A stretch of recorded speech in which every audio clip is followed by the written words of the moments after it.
ಇವತ್ತು ಎಂಥ ಒಂದು ದುರ್ಗತಿಗೆ ಈಡಾಗಿದೆ ಅಂತ ಹೇಳಿದ್ರೆ, ಕೋಲಾರ ಜಿಲ್ಲೆಯಲ್ಲಿ ವಕ್ಫ್ ಆಸ್ತಿಗಳು ಒಂದು ಕಡೆ ಪಾಣಿಗಳಲ್ಲಿ ಬರ್ತಾ ಇರ್ತಕ್ಕಂಥದ್ದು, ಮತ್ತೊಂದು ಅರಣ್ಯ ಇಲಾಖೆಯವರು ರೈತರಿಗೆ ಕೊಡ್ತಾ ಇರ್ತಕ್ಕಂಥ ದೊಡ್ಡ ತೊಂದರೆ ಮತ್ತು ಹಿಂಸೆ ಕಿರುಕುಳ.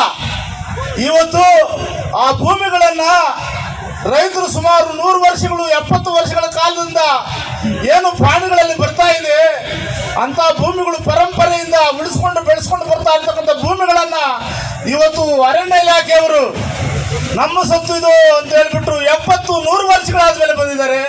ಅದರ ಸಂಬಂಧ ಕಂದಾಯ ಇಲಾಖೆಯವರು ಸುಮಾರು 70 ವರ್ಷಗಳಿಂದ ಅದರ ಮೇಲೆ ಪಾಣಿ, ಪಟ್ಟ, ಮುಟೇಶನ್, ವಂಶವೃಕ್ಷ ಎಲ್ಲ ದಾಖಲೆಗಳು 21 ದಾಖಲೆಗಳು ಇವತ್ತು ಪಾಣಿ ರೈತರಿಗೆ ಬರ್ತಾ ಇದೆ. ಒಂದು ಪಾಣಿ ಮೇಲೆ ಬರ್ಬೇಕಾದ್ರೆ 21 ದಾಖಲೆಗಳು ಎಂಟ್ರಿ ಇದ್ರೆ ಮಾತ್ರ ಬರಕ್ ಸಾಧ್ಯ.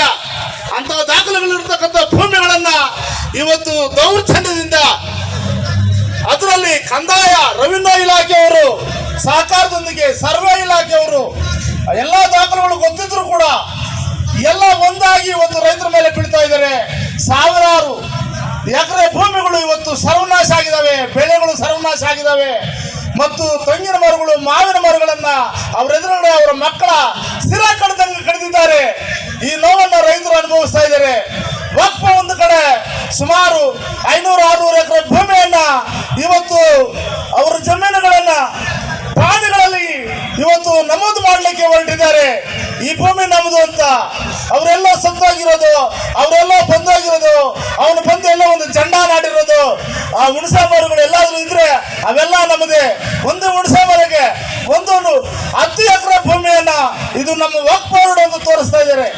ಇಡೀ ಇವತ್ತು ಕೋಲಾರ ಜಿಲ್ಲೆ ದೊಡ್ಡ ದುರಂತದಲ್ಲಿದೆ. ರೈತರ ದುಸ್ಥಿತಿ ಹೇಳ್ತೀರದು.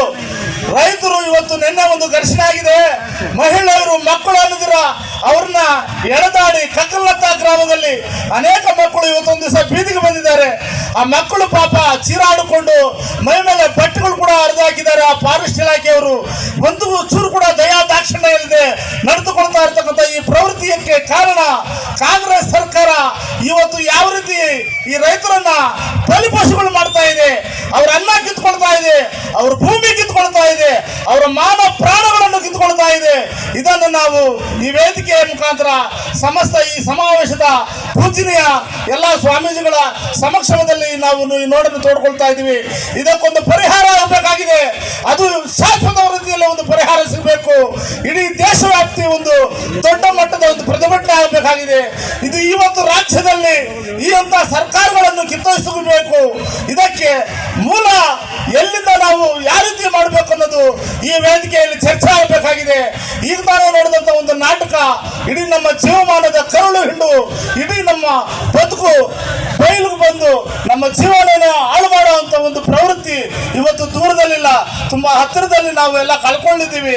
ಇದಕ್ಕೆ ಶಾಶ್ವತವಾದಂಥ ಒಂದು ಪರಿಹಾರವನ್ನ ಇಂಥ ವೇದಿಕೆಗಳಲ್ಲಿ ಕಂಡುಕೊಳ್ಳಬೇಕು ಅಂತ ನಿಮ್ಮಲ್ಲಿ ಆ ಸಮಸ್ತ ಬಂದಿರತಕ್ಕಂಥ ತಾಯಿ ಅಂದ್ರು, ಆ ಮಕ್ಕಳು, ಆ ವಯಸ್ಸಾಗಿರ್ತಕ್ಕಂಥ ಮುದುಕರು, ಇವತ್ತು ಭೂಮಿಗಳು ಕಳ್ಕೊಂಡಿರೋರ ಪರವಾಗಿ ನಿಮ್ಮ ಪಾದಾರವಿಂದಗಳಿಗೆ ಈ ಒಂದು ಮನವಿಯನ್ನ ಸಲ್ಲಿಸ್ತಾ ಇದ್ದೀನಿ.